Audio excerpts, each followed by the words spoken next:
bestseller for the last few months. We decided to do the second launch because a lot of you folks couldn't make it for the first one. I'm sure you guys are happy with that as well. And it's all about that journey, right? So a few years later, so many lives changed. We have students in Zambia, Namibia, Botswana, Congo. Where's the lady from Congo? Where is she? She was right here just now. I was just talking to her. From Tanzania, Namibia, Botswana, UK, Germany, Belgium, America, especially here in South Africa. If you didn't get a chance to come to our offices in 4 ways, feel free to stop by. Our lovely team, Lebo and Ticheni and the rest of the guys will be more than happy to meet you. So feel free to reach out. Again, if you need any help on your journey in property, we're here to support you. What we teach people, normally 3 types of people. People who are beginners, total beginners. Milan, I have no money, I'm broke, I have no job, can I do this? The answer is yes. It's been done before. We have so many great success stories. People like Doris Mpela, whose unemployed mom, done 7 deals in less than 6 months. That's how powerful this knowledge is. It's possible. We also have people who had some properties, feeling a bit stuck. We took that, what they had, and now all of a sudden they have their own students' accommodation, developments. It's possible, and yes, we can do the same thing. Anybody part of our mentorship program by now? Anybody? Here you guys.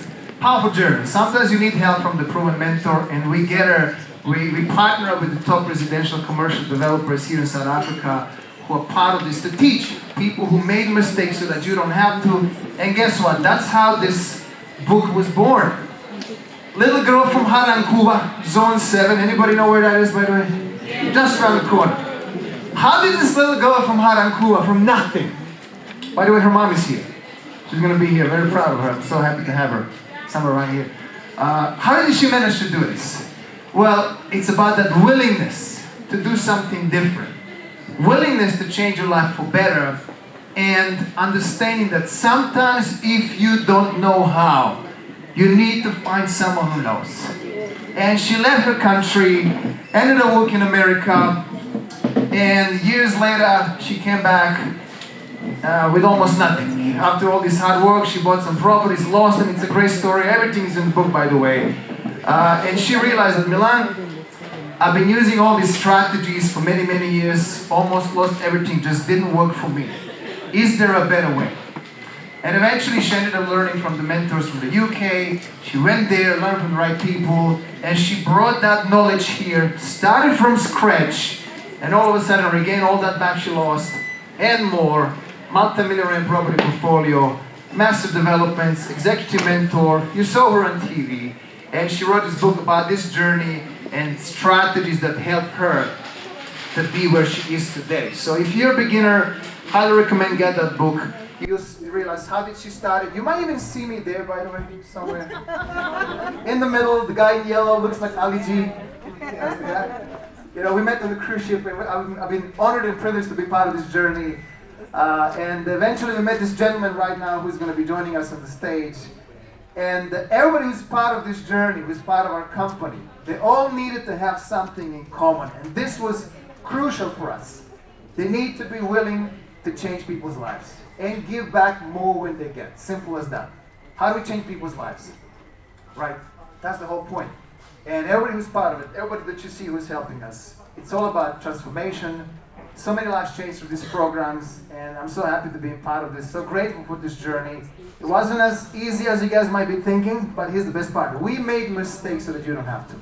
Right? So eventually, we all here today to honor this lady. And do you guys know that it took 4 years to write this book and publish it? 4 years in the making. And when she decided, Milan, I think my people needs to hear this. I think that little kid from Soweto, from Ga-Rankuwa needs to hear this. Would you guys agree, right?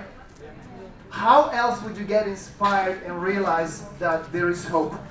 That this is not just for wealthy people and people with degrees and money, that anybody can do this.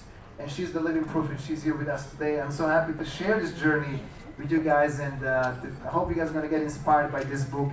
And hopefully this book will change more lives on this journey, because how do we change lives? We do success stories, right? You'll become successful, then share it, and anybody else who's around you will come and ask you, how did you do it? And just do us all a favor, just share it. If this worked for you, share it, because you never know who's waiting to hear that story. Might be a little kid in the audience. Our kids are at the back of the back. right there. And might be a little kid in the audience just waiting to hear that one inspiration to give them that hope. And I have another gentleman right here joining me on the stage. His story is also remarkable. Anybody know where Soweto is? Shabelo! So I met this gentleman at one of our events I was presenting, and he came to me and said, Milan, I like what you guys do, and I want to be part of it. I said, okay, well, have you done any deals in this route? He says, yes, Milan. In fact, I built more than 60 properties for some other people. I'm a contractor, and I'm also flipped properties at the auctions. I bought them there, and I specialize in these deals, and I guys looking for mentors. And I said, well, I don't know, let's talk to Sylvia. And then we had this meeting, three of us, and Sylvia said to me later, Milan, this is the guy. You know, and he said to us, Milan, I want to show that little kid from Soweto that it's possible. That if I was able to do it, that anybody can. Eventually, all three of us sit down and create this company from scratch, Riches and Beyond. That's how Riches and Beyond was born. From property investors, for property investors, and to date more than 50,000 students. A very own show, looking for more seasons, and we're just warming up. Great things are coming. Get ready for that. I don't want to keep you guys for long, but please put your hands together for Mr. Tunisani Emmanuel Mangani, all the way from Soweto. Tunisani, stage is always better. Thank you very much, Milan. It's not about me. Just forget about me. Forget about what Milan said about me. Is that a deal? Today we are here to celebrate Sylvia. And we are here to celebrate about what you did in the space of property. And what's important is that this book, it's not about anyone other than a child from a disadvantaged background. I'm inspired by this book myself, and I know that my kids are going to be inspired by this book. I'm not saying that my kids are disadvantaged. I have to be disadvantaged so that my kids are not disadvantaged. Am I correct? I think everyone can relate to that story. The reason why you needed to work hard is because you wanted your kids not to be disadvantaged. Who here enjoys being poor? You see, I told you, I'm not a prophet, but I knew that there was no hand that was going to go up. Am I correct? But we all want what's best for our kids. Am I right? Yes, yes? It's not a funeral, guys. This is a celebration of a book. Eh? I want us to enjoy this moment. This is the moment where we're going to celebrate greatness. This is the moment where we're going to enjoy this amazing book. How many of you have read a book called Rich Dad Poor Dad? Okay. How many of you have read the book called Winning the Property Game?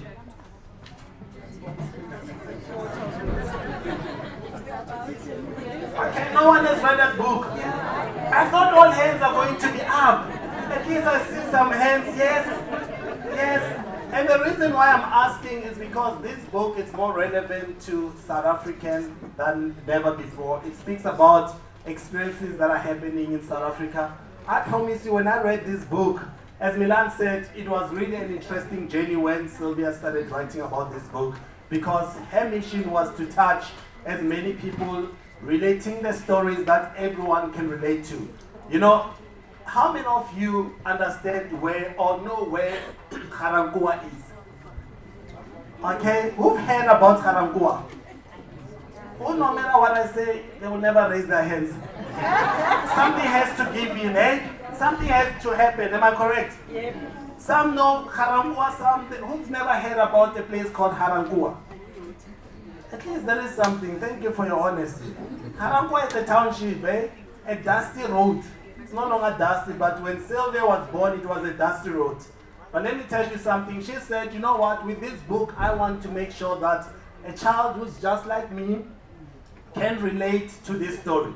Some of us have read a book called Rich Dad Poor Dad. We could relate to certain things, but it was sometimes not easy to understand because it wasn't written by somebody who looked just like you. Am I correct? If somebody who wrote a book who looks just like you, is it easy to adjust to their pain? Is it easy to understand that it can actually happen to you? Yes? Yes, yes? So that is why today, ladies and gentlemen, we're so excited because we are going to celebrate, we are going to hear Sylvia being interviewed about the book, She's gonna speak about certain things in the book. I see familiar faces. I just don't wanna single out people that I see. Some people will say, why didn't Julisani call my name? Why? He knows me as well. I see lots of familiar faces, but I'm not going to single out anyone. But please just know that I see you guys, and I'm so excited to see those amazing faces. Is that okay, guys? So, as I said, Sylvia, what she's going to do this evening is about her book launch. And I'm glad that majority of you haven't read that book, because by the time you read this book, something is going to happen in your life. You are going to transform. Of course, it's not just about reading, it's about what? Applying what you read. Because reading is not good enough. But when you apply what she wrote, it's going to make a difference in your life. Am I correct? We all went to school, we all got degrees, but some of us, we utilize those degrees so that we can be able to take care of our families. Some of us, unfortunately, with those degrees, we did nothing about them. I studied IT myself, but I'm not practicing IT. Before my mom died, after qualifying at the University of South Africa, you know what I did with that IT? I worked only first 10 years of my life, and after I said, Mommy, I was doing this for you. Here's the IT. That's why today I'm not in IT anymore. But am I glad that my mom took me to that school? Yes. I followed my passion about property. So hence, it's going to be amazing today. And yes, Sylvia will be joining us just now, and I hope that you are ready. And ladies and gentlemen, before we start, I'm going to ask my brother, Mr. Milan, if he's here. He's a good friend of mine. He's a brother. We've been in this journey for quite some time. We're excited about what's happening, because this book, ladies and gentlemen, is going to show a simple girl, a simple child from a disadvantaged background, that they are going to make it. So with that, while Mr. Milan is here, I just want to see him. You know, I just called him to see him. I don't want him on stage. When he's behind me, I feel safe for some other reason. So I just wanted him to be here. But ladies and gentlemen, we are about to start, and we are going to bring the lady of the moment. And please, ladies and gentlemen, when I bring her to come and take her seat, please give her some love like you always do. Because this lady, she's always on fire. We've got two people that I'm going to bring on stage. That's why we don't only have one seat. We've got two ladies, as we know that we are celebrating what? What's this month again? Women's Month. So guys, I'm not going to talk about men. Forget that. Yes, I'm happy that you are here. But it's not about men. It's about women.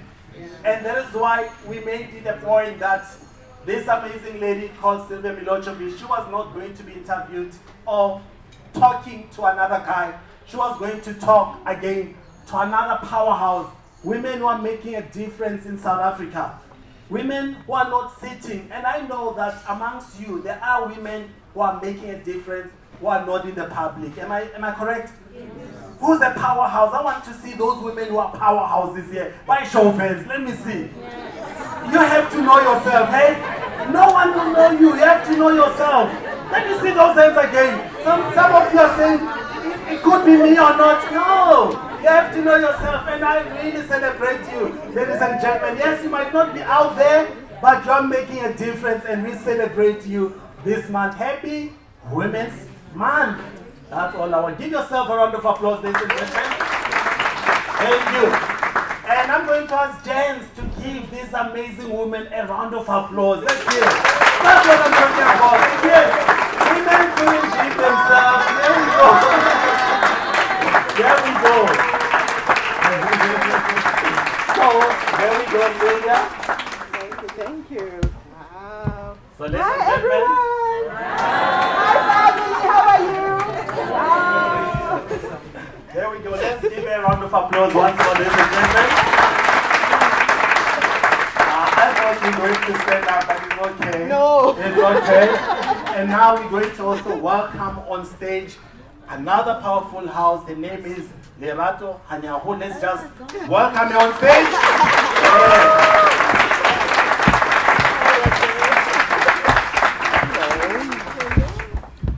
So, ladies and gentlemen, Well, I don't think Lerato needs much introduction. Without further ado, we've been waiting for quite some time. We all know her, eh? We do, eh? In fact, both of them, we know her. We know them, eh? They don't necessarily need introduction. They are powerhouses and they are thought leaders in the industry. As we know that Lerato is also a DJ of Metro FM, and we are so excited to have her to speak to another powerful lady. So today, we are in the presence of powerful ladies, ladies and gentlemen. Without further ado, I'm going to give this moment, let's give this amazing woman a round of applause as they stand up a bit so that we can all see them. So that we can all see them. Let's give them a round of applause. There we go. So I'm going to hand it over to Lerato. There we go. Thank you very much. It's always awkward, like standing up in front of adults. I am one also. But holo dumelang, the guy, Sanbonani. Sanbona, bonjour. Yeah, oh. Oh, yes. Goedenand. Is it Goedenand, right? No? Nobody in this room is fine. My name is Lerato Kganyago as the MC. Thank you very much. Great job, by the way. Pardon me for being late. I just came off radio. For those that don't know who I am a radio broadcaster. I do a show between 12 and 3. It's called the Midday Link Up. But once in a while, we are given the opportunity to stand in on drive time. So I was standing in for the one and only Tebow Touch. Yes. I deserve a horn after that. I mean, those are really, really, really big shoes to fill, and I'm very, very honored. And when I got this call to host this amazing, incredible lady, I was a bit nervous because normally I attend book clubs, right? I know people think DJs don't read. Oh, we do a lot of reading.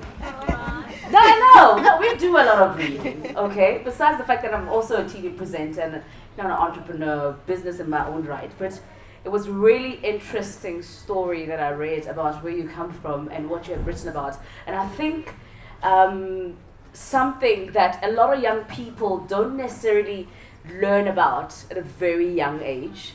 I got exposed to property at a very late age in my life, and this was my early 30s. Please don't ask me how old I am. I am 31.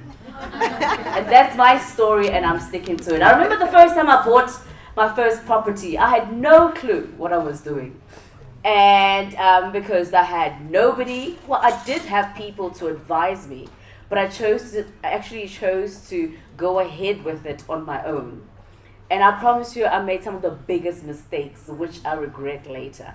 And this book, I think, takes you through all of that, but so many aspects of it. I think, once again, a big, big congratulations to you. This is a big one. Please give a round of applause, ladies and gentlemen. Without further ado, let's just quickly go into what the book is all about. Or the process of writing a book. I think we'd all want to, because a lot of times people talk about, I'm writing a book. Lynn now is a book. I think is the guy, dictionary. But just take us through the process of writing a book, your space at that time, your thought process. Who do you have around you, and what inspired you to write this book? I love it. First of all, thank you for being here. Let's give Lerato another round of applause. Isn't she beautiful? So thank you so much, Lerato, for that question. So one of a vision I've had for many years has been, how do we touch the masses in South Africa? How do we make sure that what we do on the ground gets to every single South African? And I didn't know how. So about 2 years ago, we had someone coming to knock at our door, and that was the Home Channel. And the Home Channel said, you know what?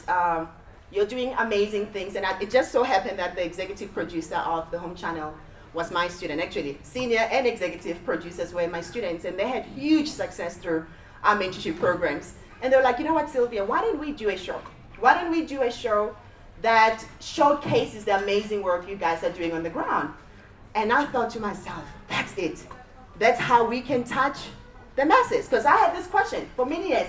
how do we touch the masses? How do we spread this powerful education so we can bring about financial transformation? But I didn't have the answer. So the show came in, and the show was powerful because it had nothing to do with us, nothing to do with our success, but our students' successes. And I remember when we got the ratings after season 1, and they said we had a viewership of 1.8 million. And I thought, wow, that's huge, because through Reaches and Beyond, we've only touched, at the time it was like over 40,000 students and people in South Africa, and 1.8, that's still good, but South Africa is a huge population. Yeah. We have 60 million plus. So something came to my spirit. I'm a very spiritual person. I'm a child of God. I'm very connected to my source, and something came to my spirit, said, Sylvia, write a book. And this was in 2019, 2020, during COVID. That was a great time for us to do some introspection, right? Yes. So that's when this vision came, and I started writing a book. I didn't know where it was going to end up. I promise you, did a thought cross my mind that it would end up in Exclusive Book, but my brain went like, Sylvia, get real. What's the chance of that happening? Right? Like, what's the chance of you writing a book? Like, okay, just write the book. So I got a friend of mine. She's a publisher. She's an editor. She had never written before, and I'm like, you know what? You're the only person who understands, who knows me, and I trust that you can help me to deliver this message. And we started working on the book. We wrote the book. This book was 3 years and plus in the making, and we didn't even have any plans for it, but we just said, let's write a book. So last year in September. Somebody else coming knocking at the door. Knock, knock. One of the top publishers in South Africa, Media 24, and says, Sylvia, we want you to write a book on property. We want a South African written book on property. Majority of the books we have are international books. We need to hear a black female voice and someone who has the success to back it up. And we then said, oh, guess what? We got that? The book. We got that? The book. That's how it was birthed. Listen, Koki, Sylvia can do this thing on her own, by the way. As you can tell. I am just here to look pretty. But you know what? I'm a very, if some of you guys that listen to my show, I'm a very thorough person. And I always say there is no stupid question. But I believe there's a lot of people that want to write books here. And we hear people speak about it so often, but we don't know the actual process. Now, you spoke about, you saying you wrote the book.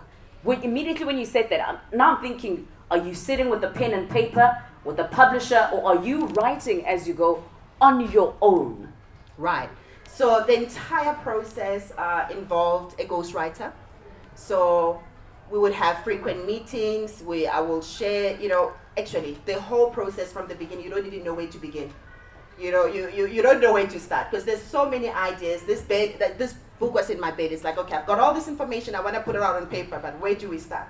So it wasn't until I think a few months later after we had the discussions and we met with one of my mentors who had written 7 books, bestsellers, New York Times bestsellers. And she sat us down. She's like, okay, guys, you need to start with the skeleton. Start with the skeleton, like break it apart in pieces and put down, like just share all your ideas. What is it that you want to talk? What first of all, what is the objective of this book? What do you want this book to do? What type of message? When the reader reads your book at the end of the day, how do you want them to feel?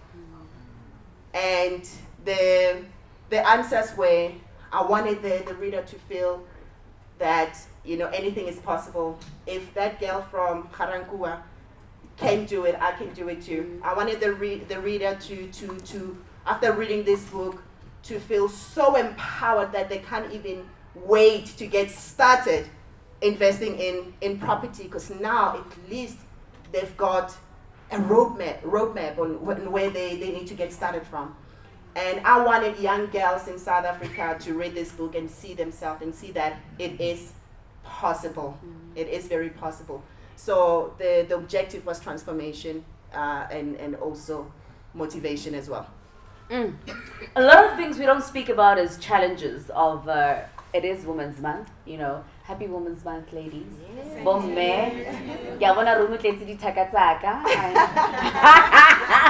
Yes. By the way, I just turned 41, so don't we? Yes. Again?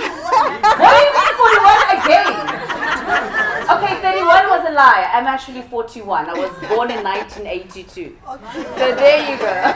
On the 22nd of July, but it's our secret and it's staying right here. So, there's a lot of challenges that women face with the different industries that they go through, whether it's business, it's publishing, etc.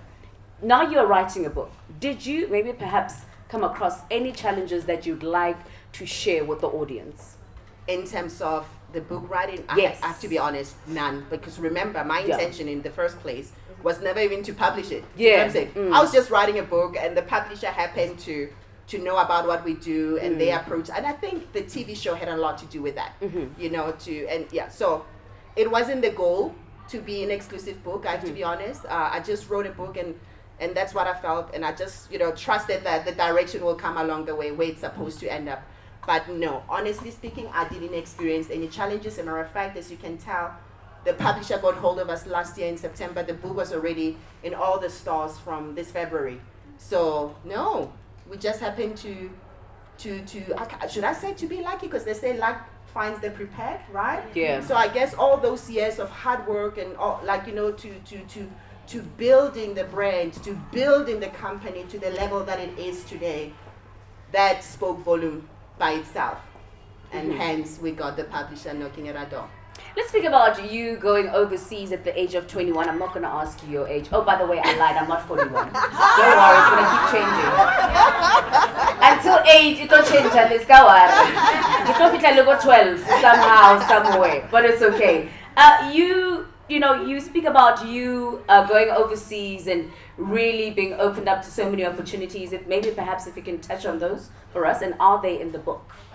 Absolutely. So the book pretty much touches, you know, my journey, the good, the bad, and the exciting. But we'll talk about the exciting part. So at the age of 21, I had an opportunity to can go and work overseas to cruise ship, working on cruise ships. Who knows about that? You know, the people working on cruise ships. Yeah, I was one of those very, very, you know, fortunate, blessed to get that opportunity. I used to say that, you know, I got paid to travel the world. At such a young age, at 21. So yeah, that's what I did. And how this opportunity came about, I was working at Monte Casino, and I do talk about it in the book. At Monte Casino is a casino dealer. And during one of the breaks, I remember the supervisor coming to us as we're sitting down, and he was like, guys, you guys are sitting here and you're busy chit-chatting and gossiping about other people. You're gonna miss out on opportunities. And you know, the next break I went to him and I'm like, what opportunities are you talking about? He then said, there's one of the top cruise liners. They're here in South Africa doing interviews in Cape Town, interviewing casino dealers to go and work overseas in America. And I remember thinking to myself, oh my gosh, that sounds amazing. Can you please give me the details? Which he then did. Next day I called the hiring agent, and they asked me a question, can you fly into Cape Town tomorrow? Because tomorrow is the cutoff date for all interviews. And I remember thinking I'm supposed to clock in for work the next day, and I did something majority of us have been guilty of doing in the past. I know that. You know, I got my sick note. Then I flew for the very first time. Please don't involve us, please. No, we don't you know you can't do that on radio. Yeah? So I flew for the first time, took my rent money, went to Cape Town. I remember when I got there was a long line of people waiting for this interview. Got my chance to walk in the room. As I walked in, there was this beautiful, gorgeous woman. She looked like you. Beautiful. Blonde hair, red lipstick. She looked like Sharon Stone during her days. And I thought, whoa. And she was speaking American accent, like Southern American accent. I couldn't even hear some of the words. But she sure sounded so good. And the first question she asked me, and you know this question, we always get it when we do interviews, and it's so intimidating. She said, Sylvia, tell me about yourself. Ooh, you know that question, right? You prepare everything, yeah? Skill set, everything you're ready, and they ask you that first one. Tell me about yourself. Oh my God. And I said, okay, my name is Koketso, Sylvia Moloisan at the time, and I am 20 years old. She stopped me right there. She's like, wait, how old are you? I said, I'm 20 years old. She's like, did you know that to apply for this job, you needed to be 21 years old? Because that's the age restriction to work in a casino. In America, in South Africa, it's 18. In America, it's 21. And I was like, no, I didn't know. She's like, anyway, you're here. It's your interview time slot. Let's continue. Now the nerves went out of the door. I wasn't nervous anymore because I knew I didn't get a job. I became myself like right now. She asked me how much would you want to earn. I said some ridiculous amount in dollars. We had fun. I worked. I needed to make my money count. Hello, bought the ticket together. So flew back home. In about 2 weeks' time, I got a call and I got the job. And I was like, what? How did I get the job? They said she liked you. So they created an extra position for you. But the condition is you now have to wait until you're 21. That was the longest wait of my life. I don't remember my 20th year. All I remember, I had a calendar in my bedroom and every day I was putting crosses, until I got to 21. So yeah, that's how it came about. All right, that's amazing. Now you go overseas, right? Right. And how much time do you spend there, by the way? Oh my gosh, about 8 years? 8 years. 8 to 9 years, yeah. Sure. Long time. Now, how does property come in? Because I believe that, I stand to be corrected, but you were abroad when you started investing in property. Correct, yes. correct. Now, for a young girl who's sitting there like myself, I just turned 25 a month ago. So, you get it? You going with this one? You get the flow, right? Geez, being abroad, are you investing in property overseas or are you investing in property back at home in South Africa? So first of all, how I even got started or even being introduced to property was on my 21st birthday. My parents, for my 21st, they bought me a book, and the book was on property. It was by Robert Kiyosaki. Rich Dad Poor Dad. Who's read that book? Oh, that I could not put it down. 3 days I read it, and that's when I found my aha moment. Like, wow, this is what I'm gonna do with my life. I'm gonna go overseas. It came at the right time. I'm gonna go overseas, work hard, and save up money to start investing in property. So that's how I got introduced. And when I went overseas, while my friends were shopping and partying, Sylvia was saving. I was saving. Yes. And when I would come home during vacation or holidays, I'll be just buying properties. So yeah, I did it while I was overseas. That opportunity, being overseas, literally unlocked a lot of potential for me to be able to start investing in property and buy and building a small portfolio. Yes. Listen, I don't want you to give away too much because people have Yes, to buy I know, read the book, okay? But I was going to ask you a very personal question. It's okay, you don't have to answer it. It's not that personal, but I wanted to ask you about your property portfolio. We're not gonna, how many properties do you own, by the way? Please lie to me to make me feel better. 2.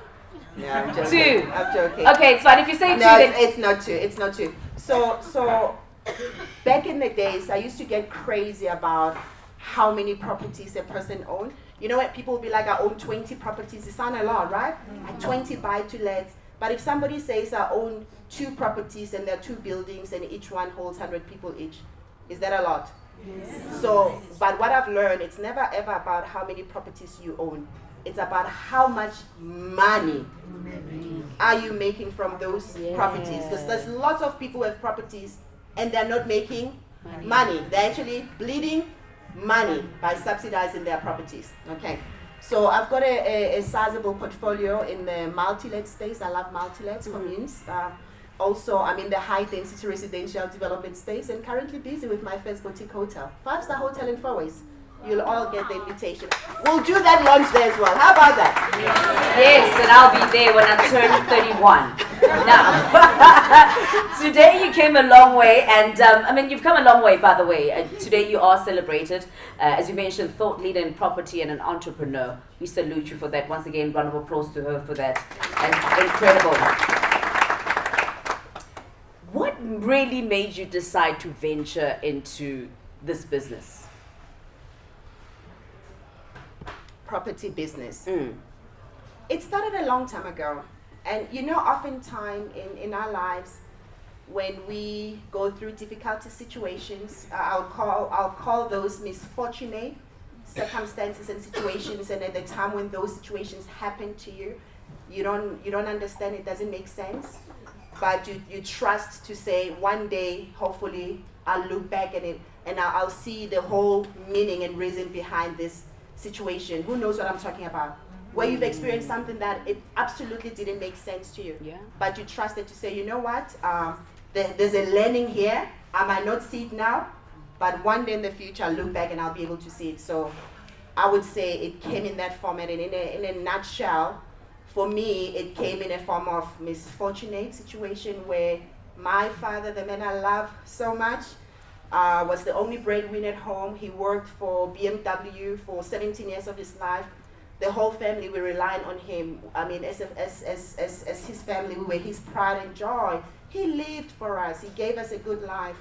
And he lost his job. He was retrenched at work, you know, and we then experienced difficult situation. You know, I came from a family that had money in a bank account to now all of a sudden we don't even know where money is going to come from, you know, where we'd always have food. During weekends, go to your spur, you know, enjoy ourselves as a family, to not even knowing where food was going to come from. You know, we went through a very difficult time, and I remember at this time when this happened, I was in Standard 9. Who knows? Okay, yeah. Our age group, I love it. They know what I'm talking about. Don't involve me. Grade 11. so yeah, you know, so it was a difficult time for us, and for me the most painful part was, you know, my dad was my role model, the Superman of the family. You know, that situation, and he wasn't a lazy man. He tried going back out in the job market looking for a job every week in, months out. He was never lucky to get another job, and that situation, having to sometimes go to bed and seeing your children struggle, you know, it did something to him. It broke him as a man. The one thing he's supposed to do for his family, he felt like he had failed at that. And that situation got him into the deepest depression of his life, where he became alcoholic. His coping mechanism was a bottle of Lion and a bottle of Castle. Now, as a young girl growing up, watching your dad, you know, go through a situation, it did something in me, and it was a difficult time. And I remember praying to God that when I grow up, I pray that I never rely on a J-O-B as a source of security, as the only source of security, not rely on anyone else to look after me. And I didn't know how the answer was going to come in, but I grew up. And when I started investing in property at the age of 23, when, you know, after reading that book, for me it was like, okay, this is that thing that can get me to that final destination of never ever having to rely on a job. So first 8 years, and I'll speak more about this in the book, you know, more in details on this journey. But fast forward, my first few years of investing in property were an absolute failure, like fail, like, you know, big fail, you know. People often ask me, Sylvia, what's the secret to your success? I said, it's because I failed more than most. You know, I failed so many times and made so many mistakes in property and paid such huge prices that I had to learn the right on how to do things, and that equaled my success. So first 8 years, did it completely wrong, lost a lot of money. It wasn't until years later, Lerato, that I had a choice, you know, after experiencing very difficult situations and all the learnings. I mean, step by step, all these things you're gonna read about, so you don't do those things yourself. But fast forward, when I found myself at a crossroad where I either was gonna go back and ask for my job back, because this is when I was back home now. Had a portfolio that wasn't making money, had difficult time with tenants. Long story short, found myself at the crossroad. Either I'm gonna go and look for a job, ask for my job back overseas, or learn how to do this the right way. There's a powerful saying that goes that when the student, I love this, when the student is ready, the teacher will appear. Yeah. And my teacher came in a form of a training. There's a company called Success Resources. Do you guys know it? I don't know if they're still around. They used to host this big event in your Gallagher Estate Center Convention Center. And a friend of mine said, Sylvia, I've got tickets, come over. And we went there. And in front of the room, there are different speakers. There was this British speaker. And this British speaker, remember, he was talking about mistakes that people are making in property, and guess who he was talking about? I was like, this guy just did everything I've done wrong. He was talking about solutions I had never heard of. I was like, whoa, this man is a genius. I want to learn from him. I'll do whatever I want to learn. Immediately after the training, I'm like, I want to learn whatever you know. He pointed me to the table to go and sign up, paid for a training, went for their training. From the training, they were selling off mentorships in the UK. I remember going home, I'm like, I need 250,000 to go overseas, and everybody thought I was crazy. 250,000, where are you gonna get that money? You know, I had to sell off some of my properties, get some equity out as well. And against all advice, I closed my eyes and I paid over 250,000, excluding flights and hotels and time. in the UK, but I was non-negotiable. I chose to take a chance on myself, and I committed to saying that whatever it is that I'm going to learn there, I'm going to take every single thing and put it into action, take massive action on everything I'm going to learn. So I knew it was an investment that I'm going to look for an ROI from. So I went to the UK, had the most powerful experience of my life. Had a mentor held me by the hand, took me out there in the field, showed me how to construct property successfully. That investing in property is never ever a one-man band. You need a team behind you. You need at least 12 people. We call them your mastermind team. These are people who are going to be working in your business while you're working on your business. That you don't even need to have money to invest in property. As a matter of fact, there are more ways for us to raise money to invest in property other than going to the banks. There's at least 10 different ways that we can creative finance that we can tap into to raising money, so we never ever lose another opportunity. I learned about different strategies. For my first 8 years of investing in property, all I did was just buy to lets. I was buying from new developments. That's what I was doing. Buy to lets. I learned there's at least 15 most powerful property strategies you can execute and apply in South Africa and universally to see success. And wow, I learned so much. They held me by the hand, took me out there, taught me how to assess deals, how to put business proposals together, how to negotiate with banks, investors. Dang, it was amazing. It was amazing. I came home and they did something even more powerfully, was to pair me up with someone who had done the same training as me but a year before, and they were there to be my support system. Everything I did before doing it, they looked at it. First 8 years, investing in property by myself, doing it my own way, DIY, made lots of mistakes, lost money. 4.5 years of working with some of the top mentors and having that support. It took 4.5 years to reach a level of financial independence, financial freedom. The last time I had a job was at the age of 29. I am turning 42, so I'm older than you. So, by 1 year.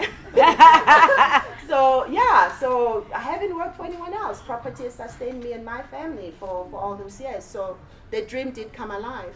It's amazing. Oh, that's amazing. That deserves a round of applause. Definitely.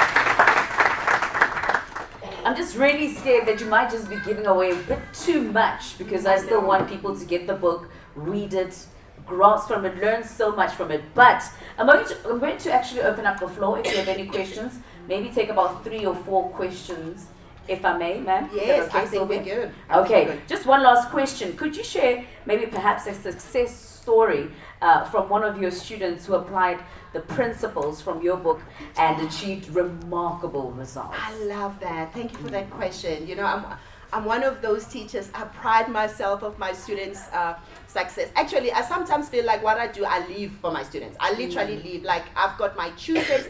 I'm the busiest person I know, but my Tuesdays and Thursdays are open every single week without fail to take care of my students, to make sure they become. So thank you for that question. So there's loads and loads of success stories, but there's one that touches my heart the most. Ooh, there's a lady, and I think we do talk about her. I hope we do in the book, because I've got lots of case studies in the book from other students. Her name is Sweleni. Sweleni comes from Amakhaya in KwaZulu-Natal. And Sweleni, where she grew up from, education was never encouraged for girls. And dreams were never nourished or supported for girls. And Sweleni, deep down within herself, she knew she was made for something larger than her own life. She knew she was created to do something amazing, but she didn't even know what. And she didn't have a support group. She didn't have someone to share her dreams and vision with. And what happened to Sweleni is that she got pregnant, and at the time she was unemployed, still at home. And now realizing that she now carries a baby in her belly, where she needs to support that child, and not even wanting her child to grow up under the same circumstances as her, she made a brave decision to come to Johannesburg for the first time, not knowing anyone here in Johannesburg. And she managed to find a rental place, a back room here in Cosmos. And Sweleni had attended our free events. We hold about 20 free events every month. And she went online and joined in. Actually, during that time, that's before COVID, and we're doing physical trainings in locations. And she came in, she attended our free event, and she was inspired and touched by what she had learned. The same experience I had about the Robert Kiyosaki book, Rich Dad Poor Dad, the aha moment. That's what happened to Sweleni during this free event. Like, wow, this is what I want to do for myself. And we then offered a 4-day training, a master classes. At the time we were offering them for about 7,000 Rand, which she didn't have. And Sweleni went on social media on a campaign to share her dreams, her vision. And her vision was to train more people who come from disadvantaged background on how to invest in property, how they can even invest in property without using a single cent of their own money. That was her vision. So she went on social media and she said, if anybody invested in her to learning what she needs to learn, her exchange value is she will fully commit to go and learn, and everything she's learned, she's gonna come back and train it to others, including those people who donated. So she did like a crowdfunding type of a thing. So somebody paid for Sweleni. Sweleni came into our master class, attended the master class. At the master class, we were offering mentorship programs for 6 months, 12 months. The ticket price is high for mentorships, because now you're working one-on-one with the mentor during that time. And she wanted that as well. And she didn't have the money. She went back to social media, even more aggressive, doing videos of herself, writing her vision, talking about this training, how it changed her life, inviting people to attend the free event so they can understand what she's asking for. And she spoke about the amount of money that she was looking for. And people started donating towards Sweleni's mentorship program. And during that time, that's when I heard about Sweleni. And I started following Sweleni's journey on social. She didn't even know I was following her journey. And I was like, you know what? Should she raise money for the mentorship? I want her. I'll be her mentor. I want to hold her by the hand. I want her under my wing. Because I want her to succeed, because I know her success. Her success is for others, not even for herself. You know, she will be, but it's for others. Some of us, you know, and I'd like to believe all of us, we are vessels for something greater than ourselves. And I saw that light in Sweleni. And fast forward, Sweleni raised that. Mommy had raised money through crowdfunding, came into the mentorship. I worked with Sweleni. Sweleni had no car. Sweleni got pregnant with the second baby, had a boyfriend in Cosmo, got pregnant with baby number 2. Sweleni, while she was pregnant, to view properties, because she needed to go out there and view properties, go to the auctions, go and meet 20 estate agents at least a month. She took a taxi everywhere she went. She walked long distances. She made a way for estate agents to pick her up maybe at the main stops. She worked so hard, seeing that and that commitment, and wow, that non-negotiable energy in her. Yeah, so fast forward, Sweleni was featured on season 1 of the Property Game on the Home channel, where she shared her powerful story. Where Sweleni is today, she owns her own company. She trains people how to do sourcing. Sourcing meaning her full-time job, what she started doing was to go out there and look for opportunities for investors. People who have the money, who have the affordability through the banks, but do not have their time, would leverage on her time. With the knowledge that she gained, she learned how to assess deals, how to run due diligences, feasibility studies. She learned how to put together business proposals to help her literally pass over these opportunities to investors. And as a result, she got paid for that. And she got so busy, she couldn't even do it by herself anymore. She hired a team of young people who come from where? Disadvantaged background. She started doing what? Training them. And after training them, they also belong to her business. Now they're helping on a larger scale to look for opportunities for investors. So as we speak, she's got a pool of investors, and all she does in her company is look for opportunities for these people. That is my favorite story. My favorite story. That's such an amazing story. As I mentioned, we're going to be opening up the floor. If you have any questions, I think I'll take about 3 because we are running behind schedule. I'll pass the mic to you, and you can ask Sylvia a question or 2 or 3. All right, there's one on the right. Can I get someone to pass the microphone, please? Thank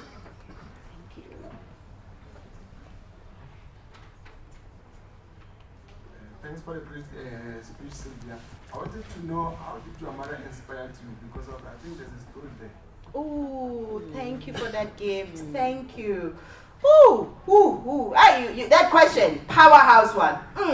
So, yeah, how did my mother inspire? First of all, I come from a lineage. I don't even call it a line. A lineage of strong and powerful women. Very powerful women.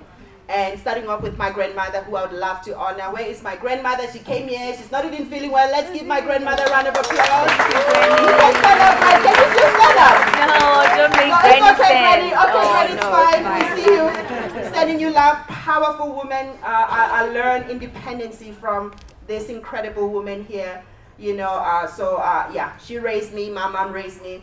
One of the most transformational experience of my life that has contributed, the woman who's sitting right here, has been seeing when my father had lost his job, roles at home had to change, where I saw my mom, you know, stepping up, you know, becoming this lioness, becoming this drive of the family, and also being supported by my father. Seeing my mother starting to sell off cool drinks. Who comes from the township? You know, we go in and buy cool drinks. You know, books. You know what I'm talking about. You know, to help support the family. You know, and from there all the way to setting up her first Paza shop, all the way to owning multiple Paza shops. You know, all the way to my mother one day, you know, fulfilling a family dream we had for many years, of building her children their first proper home, where each child will have their own bedroom and an ensuite for that matter. So building that house with her own hands, not even having any prior experience in construction, but by leveraging on contractors and being there as a foreman, as a project manager for her own house.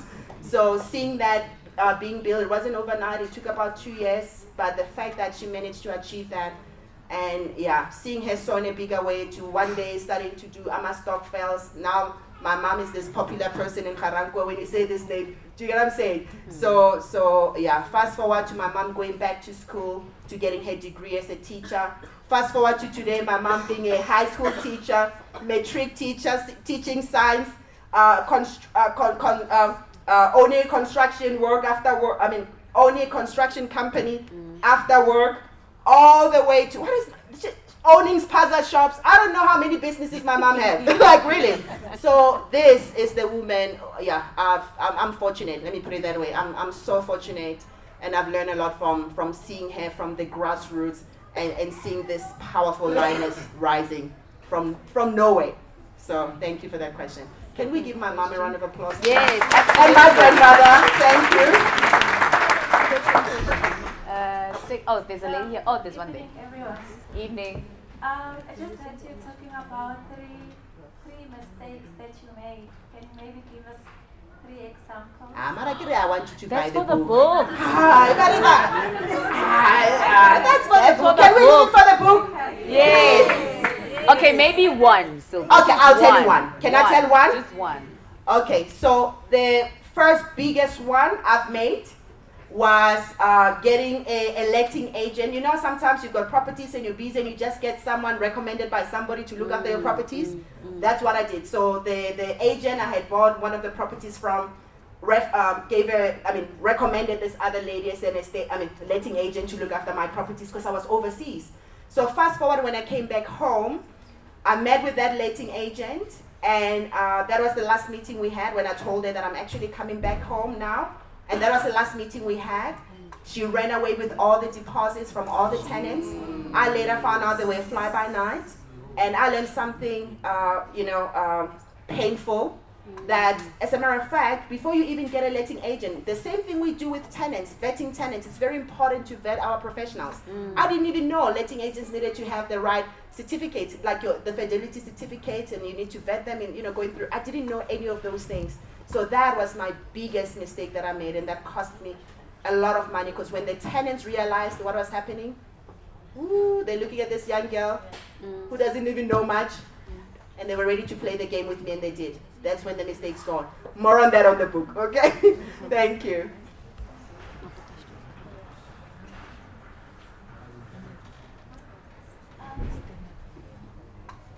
I was brought by my mom to this event. What's your name? Tato. Hi, Tato. Hello. I wanted to ask, how can I start property investing at the age of 16? Woo! Let's give a round of applause, Miss Tato. Age of 16. Dang, I like that. You are like 8 years behind when I started. So when you start right now with the type of knowledge that is in that book and what we do today, that means when you are 40 years old, you'll be a billionaire. Literally, if you start right now. See, I didn't have the opportunity to start right. I started wrong the first years, okay? So how you get started is by learning. I always believe that before you invest in property, invest in yourself first. Learn it first. Just like any other business, just like any other thing. You can't just walk in a operation room and start doing surgery. You need to go and study and become a doctor. The same principle applies in property investing. You need to learn it. Invest in yourself, learn it. How you invest in yourself, Tato, is by asking mom right now, before you leave, to buy you this book. She bought me the book. Hi, all ladies. Oh, she did already. Thank you, mom. Do we have ladies in the room? Can I see all the ladies? Raise your hands. I encourage you, if you're a lady, also a gentleman, let me not leave you behind. And you have a young girl, you have a young boy at home that you want the best for them. You don't want them to be 35 and learn these things, or 45 and be like, whoa, I wish I knew this 10 years ago. This is a powerful seed we start planting. I truly believe that legacy is not about what we do for them, working hard and building it for them and living it for them when we're no longer here. The truest legacy is doing it, but while we're building it, we make sure we train them. We pass over the education, the knowledge, the experience. Does that make sense? That is the truest legacy. Thank you, Mom. You've started passing it over. We salute you. Thank you. All right, one more question, because we are running out of... Okay, two more questions. Two more questions. Okay, we're going to start that side. Three more questions. Okay. I love it. Thank you. I just wanted to check in terms of the challenges that you've gone through, and you also spoke about using other people's money. How is that possible in South Africa, given the fact that after COVID, the poverty rate is not looking as good as it was before? And I think also I made one of the mistakes where I bought property where it's not easy to sell. Is that also covered in the book? Thank you. Okay, I think there was like 2 or 3 questions. Yeah. Okay. The answers are probably in the book, right? I can answer one, so Yes. we can give our others Fair a chance. Would that be okay? Which one would you like? Which one is the pressing one for you that I should answer so I can serve you? Using other people's money. Using, who here would like to learn that? More of that on the book, but I'll share some of that. I think that should be for the book. Can I just give one? Okay. Just one. That's- Okay. And I wanna bring it to my personal experience. Remember, I worked overseas, built a portfolio, came home, So, from age 29, I was unemployed. Okay. When I went through my mentorship, I was unemployed. But what I learned was something powerful. You do not need to have money to start investing in property, but you need to have the education. Yeah. So that education I had became my new currency. It became my exchange of value. So I had learned on how to approach investors with opportunities. I had learned that you don't start, oftentimes majority of people not getting started investing in properties because I do not have their money, right? How many people in here, and let's not be shy, let's be, it's in a safe space for all of us, but how many people here have been wanting to invest in property 5 years ago? You have not started because the issue has been money. Let's be honest, let's see those hands. So you see you're not alone. So, your first responsibility is to look for the opportunities, not to raise money. It's to do what? Look for the right opportunities. With the right education, you'll know how to find the right opportunities. When you have a good opportunity on the table that can make a profit of 300, 400,000, even 150,000, and you're looking for money, there'll be more people who will come up and say, I do have the affordability at the bank. Oh, I do have that. Even people you never thought around your surrounding, you never thought had the money will pop up and say, I have money. Just to partake in that opportunity for them to get a split on that opportunity, okay? So there is always money. We just need to find the right opportunity. Yeah. And that same principle I started off with years ago in a form of looking for investors, going into joint venture partnership. Fast forward to today, where now we tap into what I call your high density residential development, where we're buying buildings in the value of 50 million, where I own all those buildings with my business partners without putting a single cent of our money, through the power of raising equity through investors. So yeah, all of that in the book. Yeah. Okay, we have another question, Thank second you. last. Sylvia, I would like to find out more about international investment. Yeah. Right. Like how to go about, because I'm retired, I'm a property entrepreneur, I'm living off my property investment returns, Right. but I want to explore Right. international investing. You want to go offshore? I want to go Thank you for asking that question, because about when was it? About in 2021, we ventured on that. And we pre-qualified different markets. So I understand the UK, the British market. That's why I did my mentorship. And for many years, that was the market I wanted to go to. Still, the market we'll definitely tap into. It's very lucrative for property, especially when you're making your cash flow in pounds. You do the conversion. However, an exciting market, Dubai. So we are currently investing in Dubai. One of the portfolios we have now is they're building the largest hotel in the world, which is going to be released this December, and we own a hotel room there. But the ROI is exceptional, and this company we're investing with, they've approached us many times to say, why don't we, since you guys are, you are a property investment educational institution in South Africa, why don't we kind of like partner up and we can introduce South Africans to the Dubai market? I just never thought people would be interested in that. As a matter of fact, you're the first person to ask. So by show of hands, would you guys be interested in a content like that if we're to bring it? That teaches you how to diversify. Would you like that? Perfect. We're going to Dubai for my birthday in October, so we'll work on something. Did everybody register their name when they came in? Okay, cool.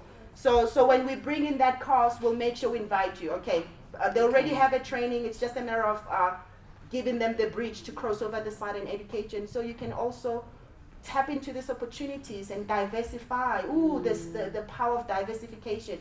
Imagine getting your passive income in rands, in pounds, in what's that currency? AED, I forgot what they call it. What do they call Dirhams. it? Dirhams. Yeah. Dirhams as well, which is every dirham is like 5 rands, So it's good money, and property in Dubai, it's one of the fastest growing country in the world, and economy-wise, it's doing phenomenal. I mean, we had friends, part of the reason we invested there, we had friends who were investing there 2 years before us, and their properties had grown by like 20% in less than 2 years. Every time we go to Dubai, there's a new city that's being built. It's an exciting market to tap into. But we'll bring that. Okay, we'll do that. Thank you. Thank you. Last question. Hi, Lerato. Hi, Mama. And Riches and Beyond owner. Sylvia. My name is Dinani Mtoba. Hi to everyone and you. Well, the reason I came here is because I want to change professions. Okay? We all grew up wanting to be like, most people want to go for the best professions because they think there's money, and you get there and you realize, oh my gosh, so many politics in the corporate environment. But I'm still in that environment. Well, I'm still in accounting and auditing. But I want to change professions because I realized that we make such mistakes because we didn't research properly. And I think property has a lot of opportunities internationally and locally. And when I look at you, I think all of us see ourselves in you because we all come from similar backgrounds. Seeing an international African woman from South Africa, doing such great work as you, Home Channel, international, my goodness, even the way you speak, you're no longer South African. And I think, yes, but look, it's also good to fit everywhere. You fit everywhere. You're now an international citizen, you're not just South African. And so I think we can learn a lot from you, and I'm interested in the masterclass, also in just, I think when someone wants to be in that kind of environment, businesswoman, international businesswoman, you have to change your whole being, your whole you. And I think we can get that from you. So I'd like to know, in terms of your contacts, how does one get hold of you? Maybe you can tell all of us here. I love that. Yeah. I'll give you my personal cell phone number. Sure. We'd love that. Yes. Also, I like your international perspective, but I'm also thinking of South Africa. Have you thought of, there's a lot of, we don't think it's our land, but it's actually our land, the townships, right? They've been like that since apartheid, right? They haven't been transformed. But I do know they can be transformed into becoming beautiful houses. Yeah. You see in the UK how they've done in Europe. Right. Been everywhere. Have you thought of that? How you can expand your empire? Absolutely. We actually are doing that. Like, Brilliant. Wow. No, we are. Oh, and- Excellent. Because everyone is extending their houses. You see Yeah. people making their houses look nice. Right. But there's no nice synchronicity and making it look nice, like proper suburbs. And really, in that process, you change the mindset of a black person to start seeing themselves differently. Because I think the environment will change the person. Wow. I Of like course. that. Yeah, because the township, I'm not saying there's something wrong with the township guys who all come from there, but look, I don't know, but when you leave now and you go to Camps Bay, you feel differently. First of all, let's not forget that our grannies don't want to change their house. Most of our grannies don't. They don't. They don't want you to move that brasso. They don't want to remove that stool. Because it's a memory also, It's where they come from. Yeah. It reminds them of how far they've come, the history, whether they've lost their husbands or the children that they gave birth to in that house. So trust me, I've been there. And Yeah. I get threatened all the time. And I love my life. Yeah, me too. So, but I get what you are saying. Like, for instance, Sylvia, building up. I've seen a lot of, thank you very much for the question. Sure, I've seen a lot of, property investors, young ones, that are now developing in Soweto. So basically Yes. building up, Right. building flats. Right. Oh, thank you very much. I thought, Yes. but where someone will get a normal house, but they start building up where they end up building a block of flats. And that is something that I feel needs to grow in the townships. I love that. Thank you for that question, and thank you, Lerato, for follow up that. So, in the book, we talk about that in details. Okay. So, but I wanna let me start it from the top, and I'll bring it down. South Africa, my brothers and sisters, has huge opportunities. There is money in South Africa, and there's few of us in the space. I don't know if you guys have noticed, and yet there are lots of opportunities. Not only opportunities, lots of money. There are what we call DFIs. Talk about them in the book. Developmental financial institutions that are backed by the government, where on every single year they get mandates from the government in billions to fund property projects for people who come from disadvantaged backgrounds. These funds are there for us because the government realized that entry there's barriers to entry in terms of entering the property sector. Just find a building tomorrow that you want to convert to, let's say, residential, or find land that you want to develop on, and go to ABSA, and you knock at ABSA, and I love ABSA, by the way. I hope no one works from ABSA. Okay, let me say financial institution. I don't want to get into trouble. I see some people are recording here.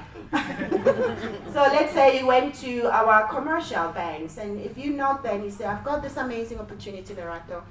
It's a building. I've done my feasibility. Here's the ROI. Here's the gross yields. Here's the debt cover ratio percentages there.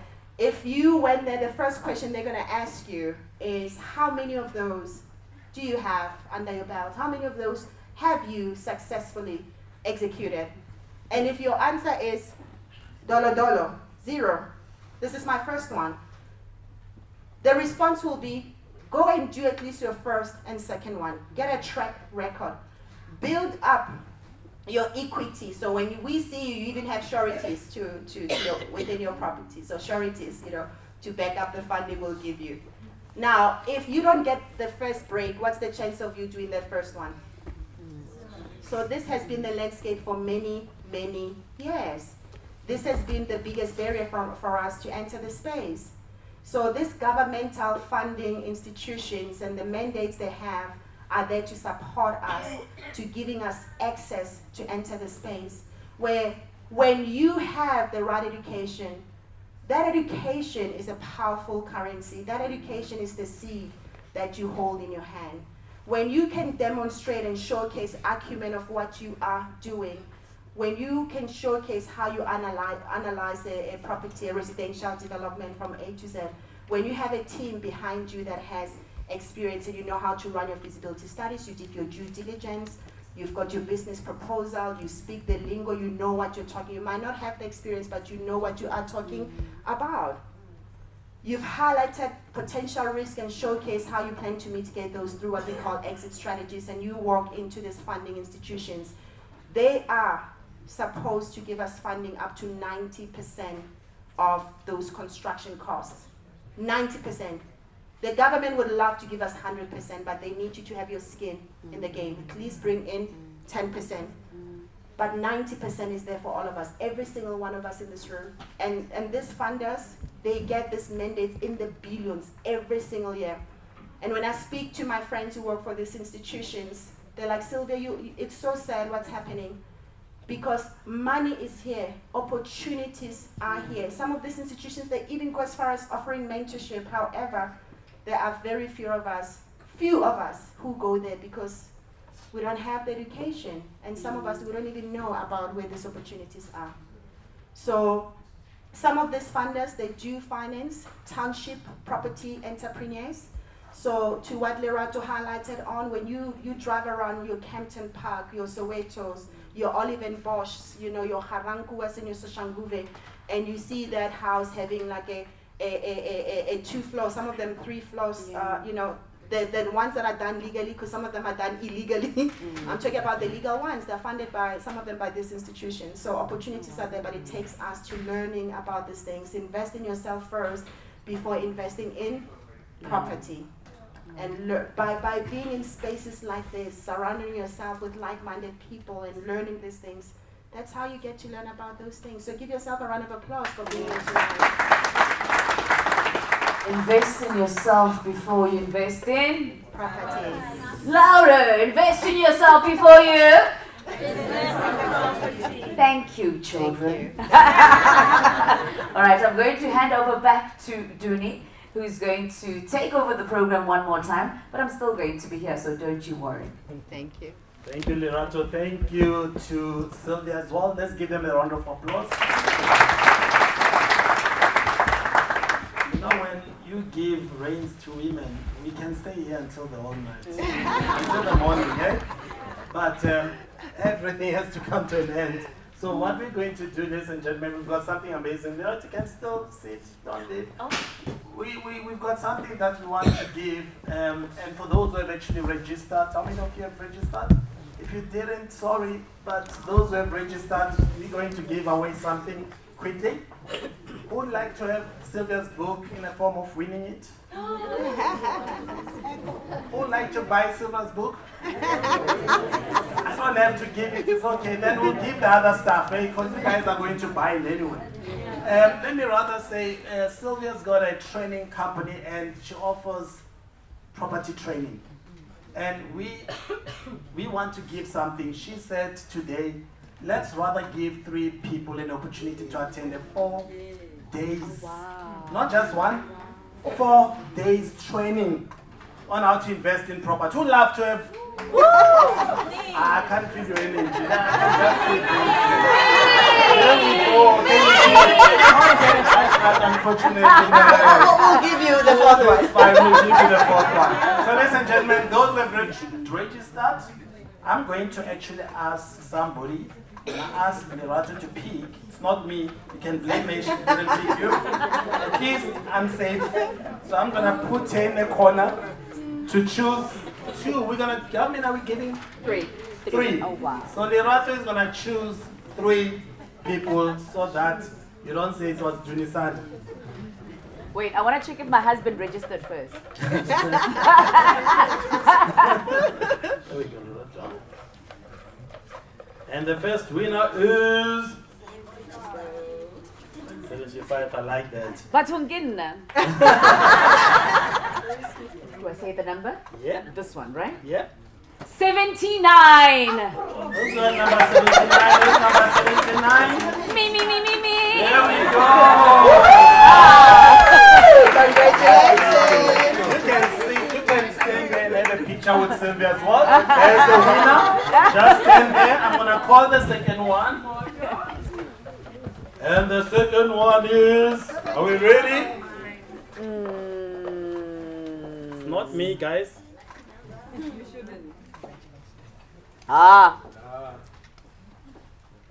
Me. 77. She's going with the Oh my God. It's so amazing that these are men. In a woman's mind, how amazing is that? How amazing is that? It shows that women. There you go. Aye. Congratulations, Papa. And the last one, just hope at least a woman. Listen, my mom thought that I was going to come out a boy for a long time, so can I do whole Okay, let me. But Okay, let me give it to you, Furua. Okay, there we go.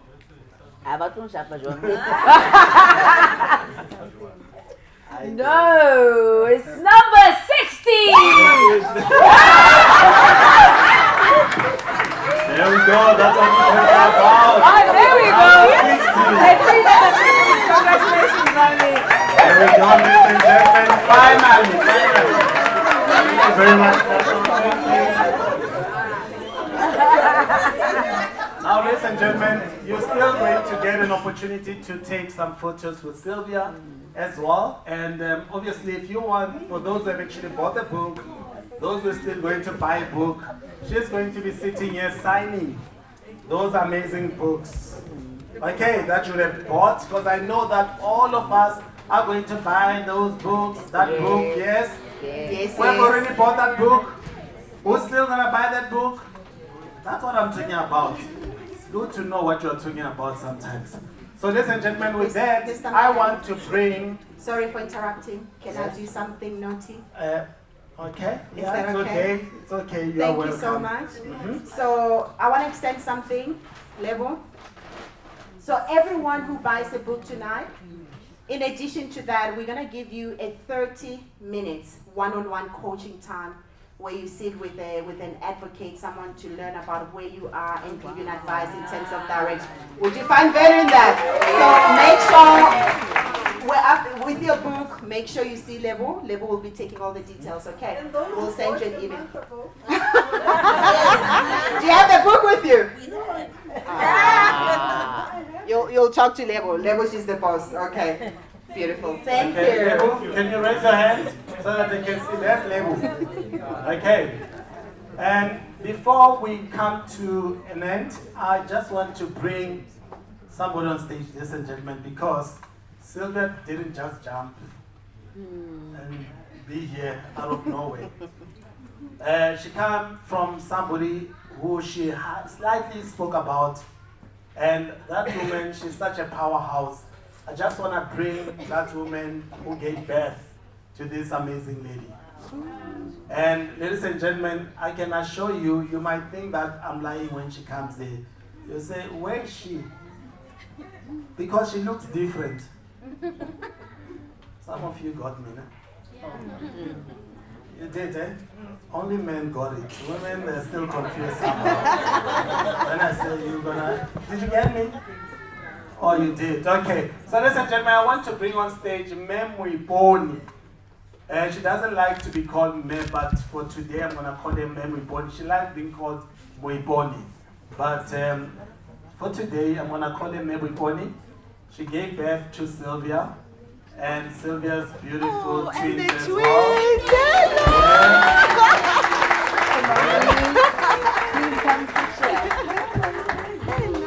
So I'm gonna give you an opportunity, just an opportunity to say something on this special day, special occasion. So Memory Pony, I'm gonna give just. There we go. She doesn't like talking, but she always brings something very wise to say. Here we go. Hello. Good evening. Where is my mommy? Hello, ma'am. Hi, ma. How are you? Very well, you. Okay. Dumela. Rite.